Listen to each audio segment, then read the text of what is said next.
उसने आंखें बंद की और सांस लेना बंद कर दिया। लोग रोने लगे।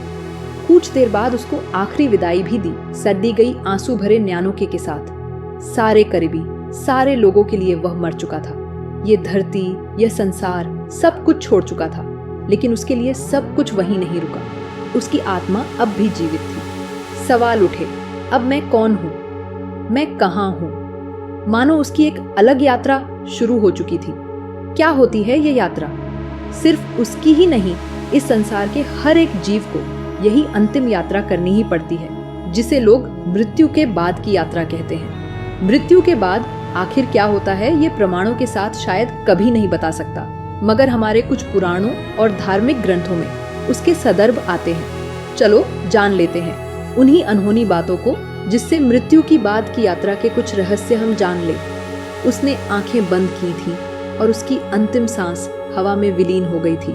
लेकिन क्या सब कुछ वहीं खत्म हो गया? नहीं, मृत्यु अंत नहीं है। यह केवल एक द्वार है, एक ऐसी यात्रा की शुरुआत जो अज्ञात है, अदृश्य है, लेकिन अवश्यंभावी है। गरुड़ पुराण कहता है, जब शरीर नश्वर होता है, आत्मा अमर रहती है। वह अपने कर्मों की गठरी उठाए अगले जन्म की ओर चल पड़ती है। यह पुराण आगे कहता है, मृत्यु शरीर का अंत है, आत्मा का नहीं। लेकिन अब वो आत्मा कौन है? वह जो स्त्री थी या पुरुष या कोई स्मृति, जो कुछ भी हो, गरुड़ पुराण कहता है कि मृत्यु के बाद आत्मा शरीर छोड़कर हवा में तैरती है, देखती है अपना शरीर, प्रियजनों को रोते हुए, पुकारते हुए, पर वो खुद अब कुछ नहीं कह सकती। एक अनकहा खालीपन, एक अनसुनी चुप्पी जो हर आत्मा को मृत्यु के बाद महसूस होती है। तभी ब्रह्मांड का संतुलन सक्रिय होता है। चित्रगुप्त, यमराज के सहायक, आत्मा के सामने प्रकट होते हैं। न कोई दरबार, न कोई जज, केवल एक दर्पण, जिसमें आत्मा के पिछले जन्मों के हर विचार, हर क्रिया, हर झूठ, हर परोपकार, सब कुछ दिखता है। उसके आगे फिर एक नई यात्रा। गीता कहती है, जैसे शरीर पुराने वस्त्रों को त्याग कर नया वस्त्र धारण करता है, वैसे ही आत्मा एक शरीर छोड़कर दूसरा धारण करती है। लेकिन कौन सा, किस योनि में, उसका निर्णय कर्म तय करते हैं। गरुड़ पुराण में वर्णित है, आत्मा को 8,04,000 योनियों में से कोई एक मिलती है।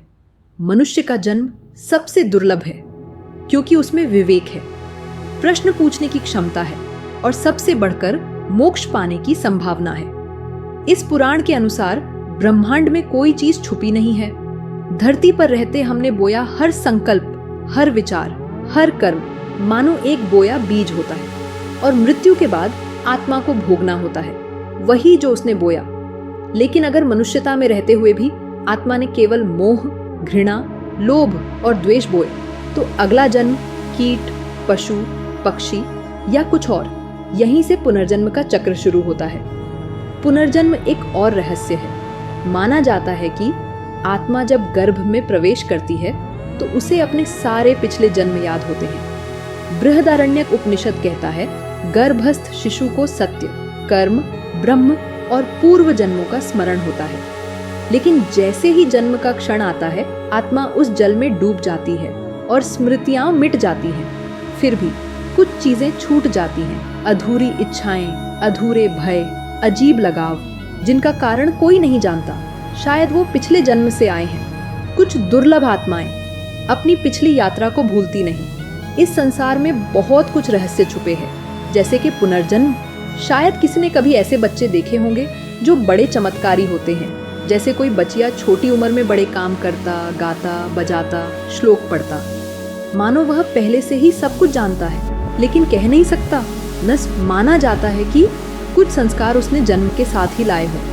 उपनिषदों में लिखा है, आत्मा को जब नया शरीर मिलता है तो उसकी स्मृतियां गर्भस्थ जल में डूब जाती हैं, लेकिन कुछ संस्कार फिर भी रह जाते हैं। शंकराचार्य कहते हैं, पुनर्जन्म की स्मृति न होना भी माया का हिस्सा है। पुनर्जन्म की स्मृति के कुछ उदाहरण भी मिले हैं। कुछ दुर्लभ आत्माएं अपनी पिछली यात्रा को भूलती नहीं। 1930 की एक घटना, दिल्ली की शांति देवी। एक 4 साल की बच्ची अचानक कहने लगी कि उसका नाम शांति नहीं, लुगदी देवी है। वह अपने पिछले पति का नाम उसके घर का पता सब जानती थी। जांच में सब सच निकला। दूसरा उदाहरण, राजस्थान का राजू नाम का एक बच्चा जो बार बार एक ट्रक के नंबर की बात करता था और कहता था कि उसी ट्रक ने उसे पिछले जन्म में मारा था। जांच में वह नंबर, वह दुर्घटना सब सच निकला। क्या ये केवल संयोग थे या आत्मा की स्मृति, या आत्मा कभी कभी पुराने जन्म की दस्तक दे जाती है? कई लोग पुनर्जन्म की ऐसी कई बातें बोलते रहते हैं। सच क्या है शायद कोई नहीं जानता। अब सवाल यह उठता है कि क्या जन्म और मृत्यु का चक्र तोड़ा भी जा सकता है? क्या पुनर्जन्म से मुक्ति यानी मोक्ष प्राप्त किया जा सकता है? कुछ उपनिषद कहते हैं जिसने आत्मा को जाना वो पुनर्जन्म से मुक्त हो गया। जो इस जीवन में ही जान गया कि वह न शरीर है न विचार, बल्कि वह एक साक्षी है, शुद्ध, अमर और शांत, वह जन्म और मृत्यु के बंधन से मुक्त हो जाता है। न नरक की पीड़ा न स्वर्ग का लोभ, केवल परम शांति। इसी परम शांति का विचार हर धर्म के विचारों की आत्मा है। हिंदू धर्म में पुनर्जन्म, रीइंकार्नेशन और कर्म सिद्धांत की अवधारणा है, जिसका मूल विचार है आत्मा अजर अमर है। मृत्यु के बाद आत्मा शरीर त्याग कर अगले जन्म की ओर जाती है। अगले जन्म का निर्धारण कर्मों के अनुसार होता है और मोक्ष मिलने पर पुनर्जन्म का चक्र टूटता है। गीता, उपनिषद, गरुड़ पुराण और महाभारत में इसके संदर्भ मिलते हैं। इस संसार के हर धर्म मृत्यु के बाद के जीवन की व्याख्या करते हैं। कोई एक ही जन्म में विश्वास रखता है तो कोई जन्मों की श्रृंखला में, लेकिन सब इस बात पर सहमत हैं कि मृत्यु अंत नहीं है, ये एक नई यात्रा की शुरुआत है। तो अगली बार जब आप किसी अजनबी से मिलें और अनजाना सा जुड़ाव महसूस करें, जब किसी स्थान पर जाकर आपको लगे मैं पहले भी यहाँ था, जब कोई डर आपको सताए जिसकी कोई वजह ना हो, तो याद रखना शायद वह पिछले जन्म की ही कोई दस्तक है। पुनर्जन्म एक रहस्य है, लेकिन उससे बचना है तो जीवन को पूर्णता से जीना होगा। प्रेम, सेवा, ध्यान और अंत में आत्मा की पहचान। यह वीडियो गरुड़ पुराण, गीता, कुछ उपनिषद और महाभारत के संदर्भ पर आधारित है। दृश्य और आवाज AI तकनीक से कलाकारिक कल्पना के आधार पर दर्शकों के लिए प्रस्तुत किए गए हैं। इसका उद्देश्य धार्मिक आस्था का सम्मान करते हुए दर्शकों को आत्मबोध कराना है।